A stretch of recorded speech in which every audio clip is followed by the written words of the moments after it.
On July 4, 1987, 7 prisoners pulled off a crazy escape from a prison in New Mexico, specifically in the state capital, Santa Fe. The FBI got involved and launched a desperate manhunt to find these dangerous guys.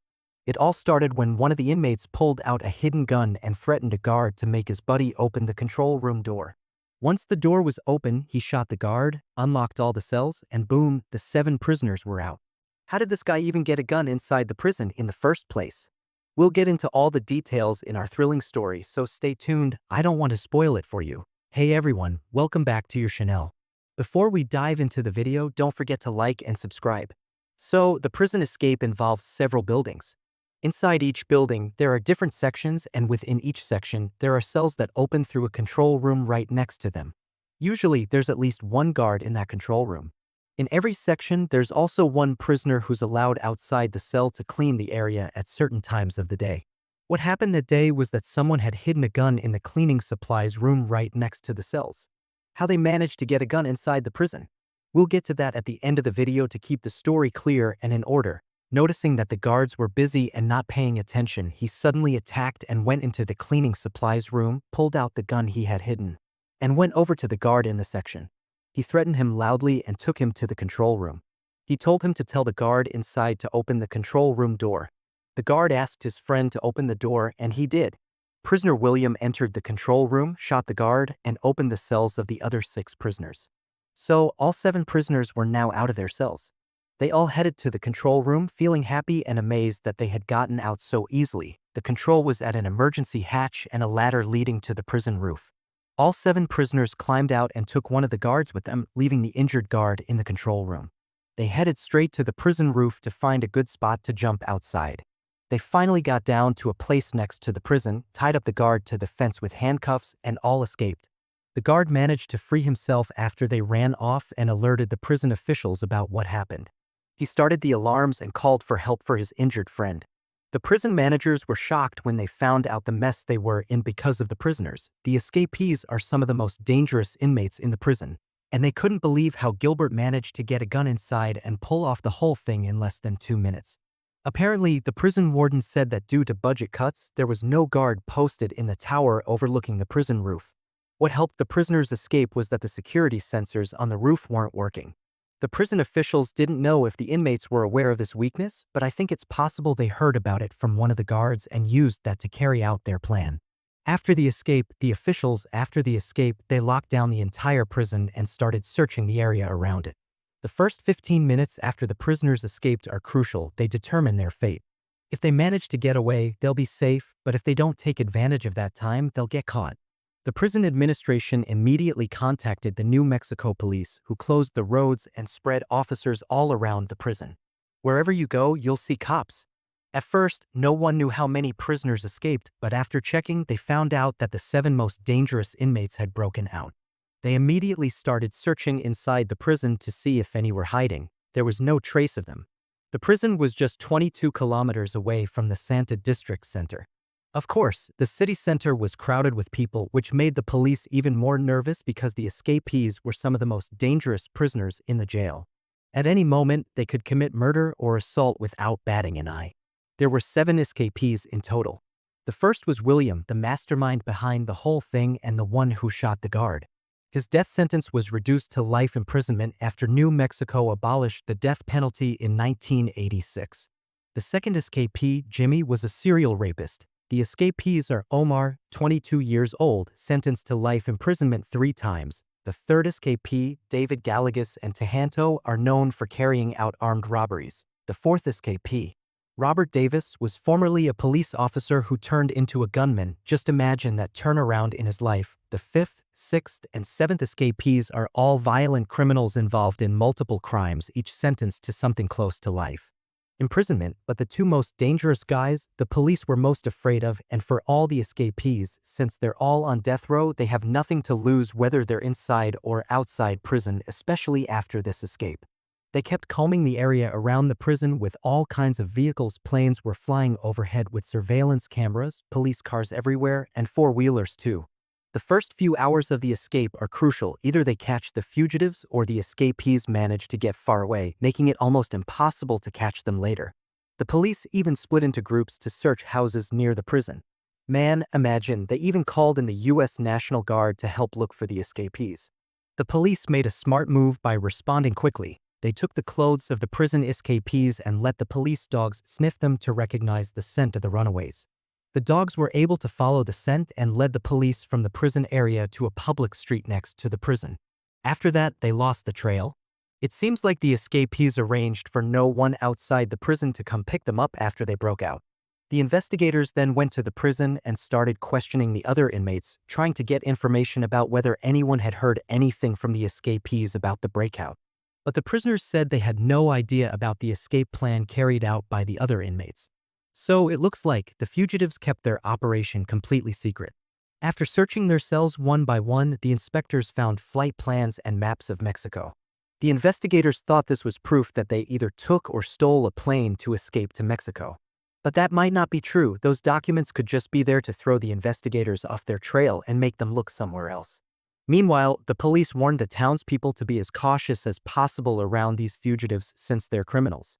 They also spread their photos everywhere, so if anyone sees them, they can recognize and report them, but this really scared the people living nearby more, and most of them got afraid to leave their homes, especially those living closest to the prison. The police even set up a hotline for this case so anyone with information about the escapees could call in. Thousands of calls started pouring in. Now let's switch to the prisoner's perspective to understand what happened to them and exactly where they escaped to.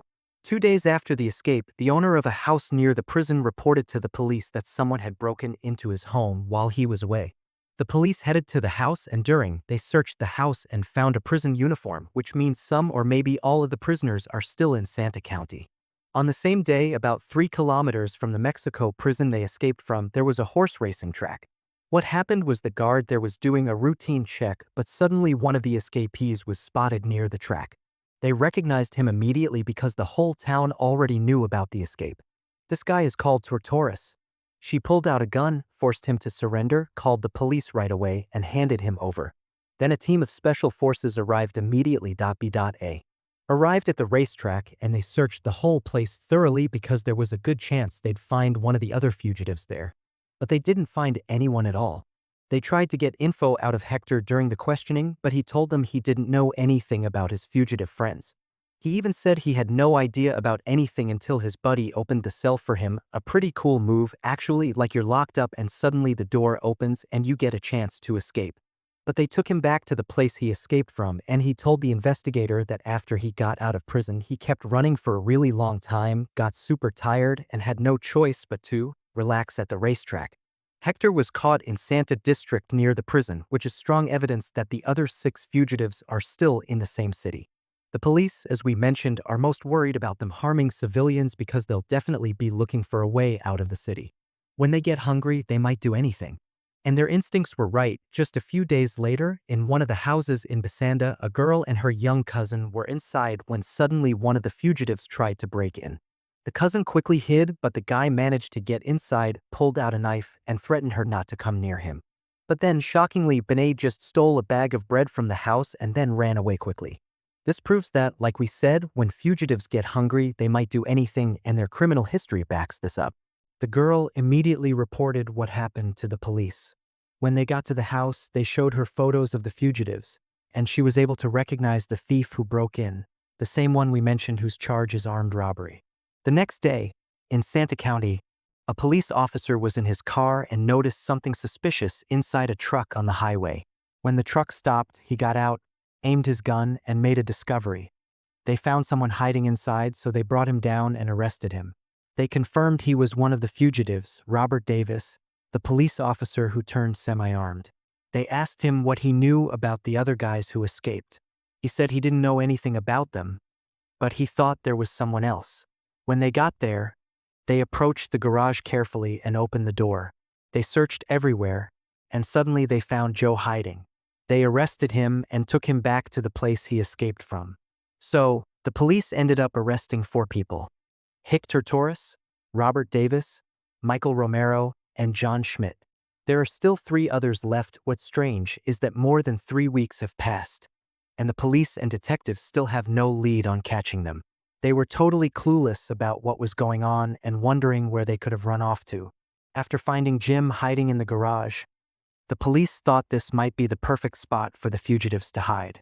They searched almost every garage in the Santa houses, but unfortunately, they didn't find anything. They had a tiny lead, though, that someone close to them in Santa might have helped them escape to outside Santa.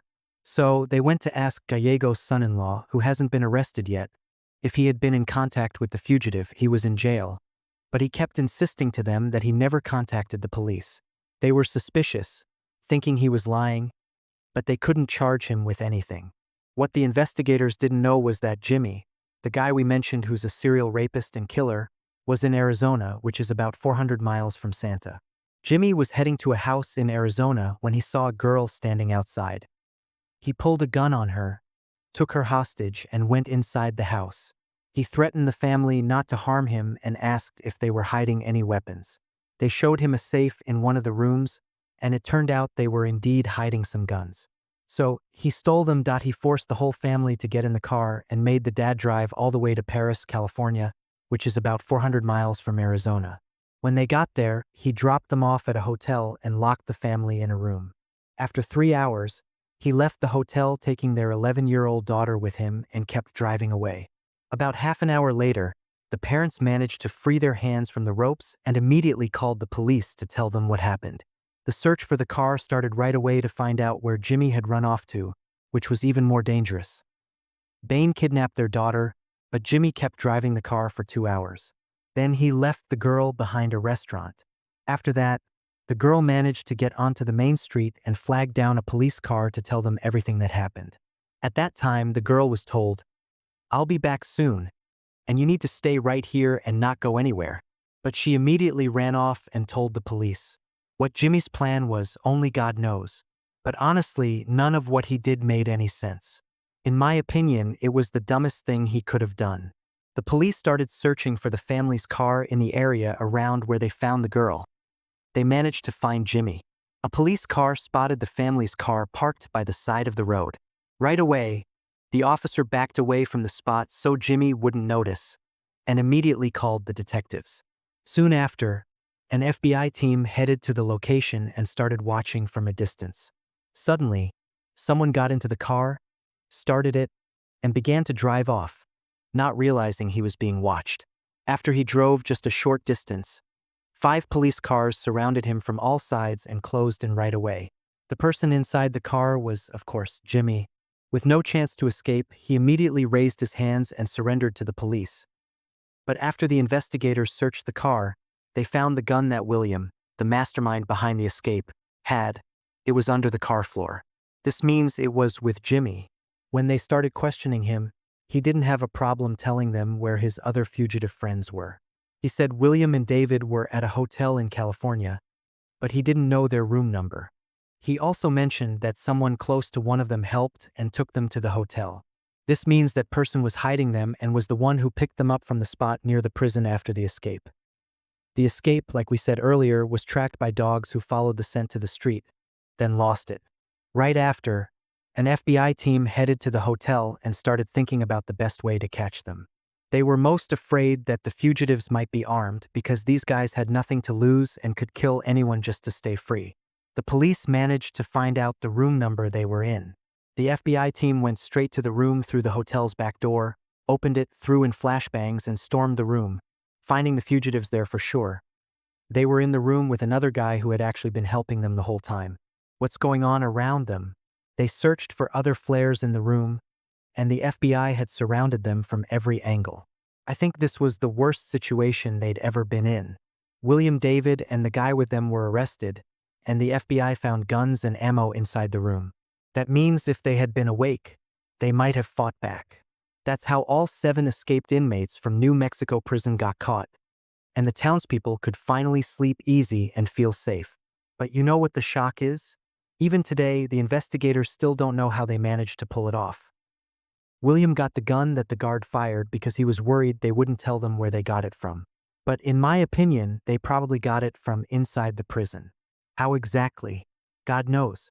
After the escape, the prison was completely shut down and a new one was built with more modern security features. The 7 prisoners who escaped got new sentences.